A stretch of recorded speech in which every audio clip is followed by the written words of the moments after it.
A defesa de Deltan Dallagnol vai pedir a retirada do sigilo da investigação que apura os ataques dele a ministros do Tribunal Superior Eleitoral. O deputado fez acusações sobre a determinação da Corte Eleitoral para a perda do mandato dele. Nesta manhã, Deltan prestou depoimento à Polícia Federal. A repórter Larissa Rodrigues traz os detalhes. Boa noite, Larissa. Oi, Raquel, boa noite para você, para quem nos acompanha. A gente trouxe aqui na sexta-feira, esse adiamento. Inicialmente era previsto que o deputado falasse com a Polícia Federal na última sexta, acabaram adiando para hoje.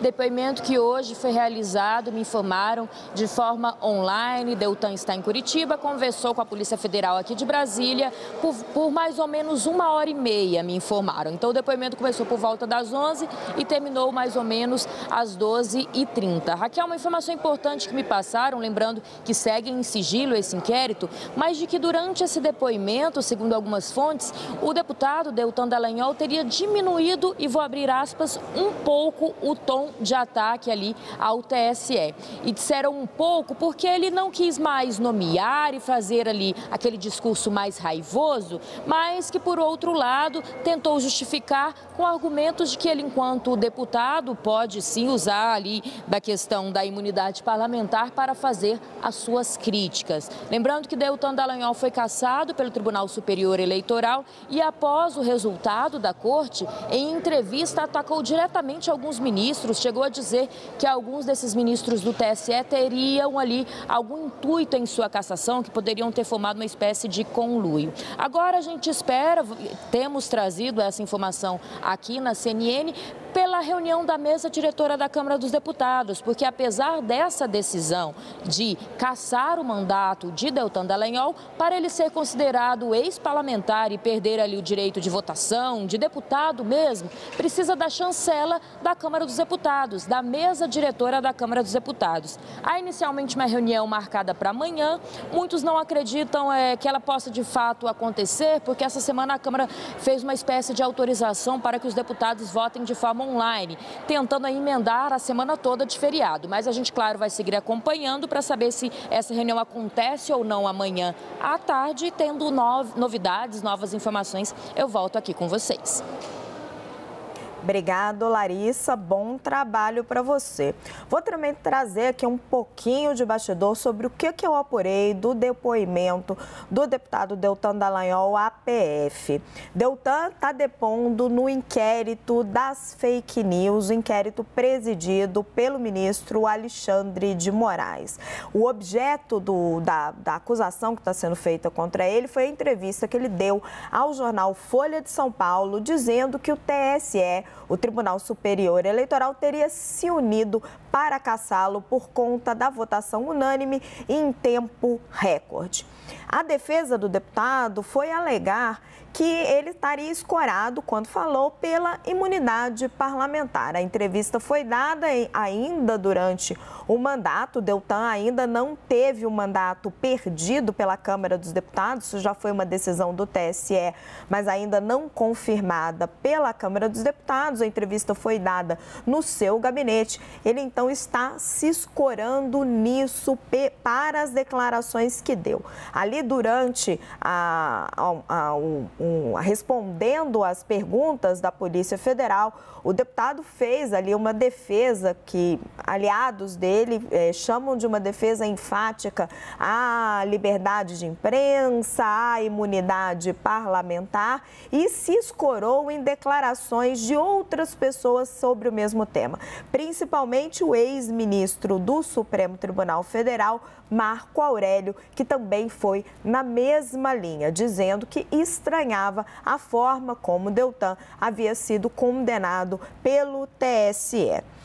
Existem dois processos, então, agora correndo contra Deltan, esta questão no Judiciário e a questão na Câmara dos Deputados. O corregedor da Câmara, pelo que eu apurei, já tem o seu parecer pronto sobre o caso Deltan Dallagnol. Se amanhã a sessão da Câmara realmente se realizar, os deputados estão todos remotos por conta do feriado, ele vai apresentar o seu parecer e aí é muito provável que a mesa diretora vote e Deltan seja cassado. Vamos para a análise? Voto direto com você, Zambelli.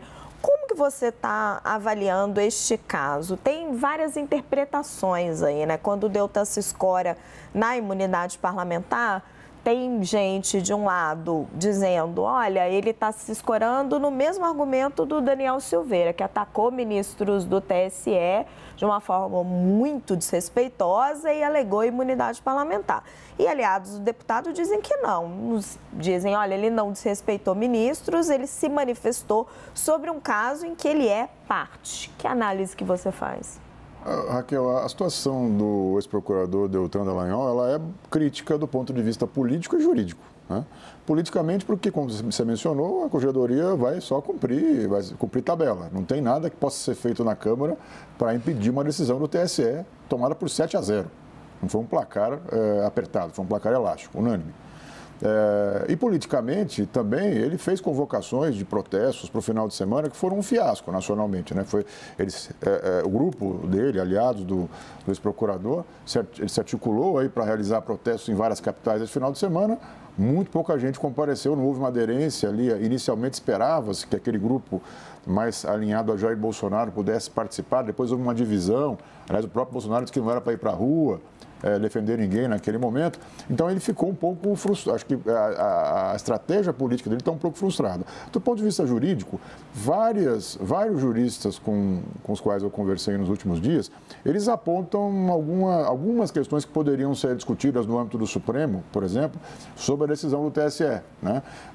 A alegação principal é que houve um alargamento no entendimento do que é a ficha limpa, né? Porque ele foi, no ato do registro da candidatura dele, ele não tinha procedimento administrativo contra ele ainda. Isso veio acontecer depois. Quer dizer, no momento do registro, não tem como o juízo eleitoral, né, prever futuras ações ou iniciativas contra um pré-candidato. Foi a manifestação do Paulo Gonet, do Procurador-Geral Eleitoral, que Exato. Não existia procedimento administrativo, então não tinha problema. Já o ministro Benedito foi acompanhado pelos demais membros da corte dizendo não, ele tentou fraudar a lei porque ele se antecipou. Então, porque é um entendimento um pouco mais amplo do que é a ficha limpa, porque você, diante da iminência de sofrer algum tipo de processo, eu vou lá e peço exoneração para me livrar dessa acusação, né? Mas no ato jurídico perfeito precisa ter o timing, né? O tempo correto. Então, muitos juristas pontuaram isso. O fato é que o TSE ampliou esse entendimento por 7-0.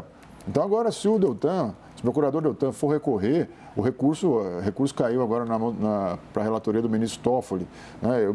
É muito improvável que o ministro Toffoli vá tomar uma decisão monocrática contra 7 ministros do TSE. E sobre esse aspecto da acusação que ele fez, me parece que se apoiar na imunidade parlamentar também é frágil do ponto de vista jurídico, né? Porque ele fez uma acusação séria, de que inclusive ele acusou o ministro Benedito Gonçalves, né? Tem uma acusação mais direta. Então, esse tipo de acusação a gente conhece como funciona Brasília, né? Eu não sou o Rui Costa, mas eu sei como é que funciona um pouco Brasília. As instituições costumam se fechar contra esse tipo de iniciativa. Eu vejo uma situação delicadíssima para ele no aspecto político e jurídico. E acho que outros aliados do ex-procurador Deltan Dallagnol, o próprio senador Sérgio Moro, eles deviam olhar um pouco o que está acontecendo agora, porque, na minha avaliação, é bem provável que a próxima vítima seja Sérgio Moro.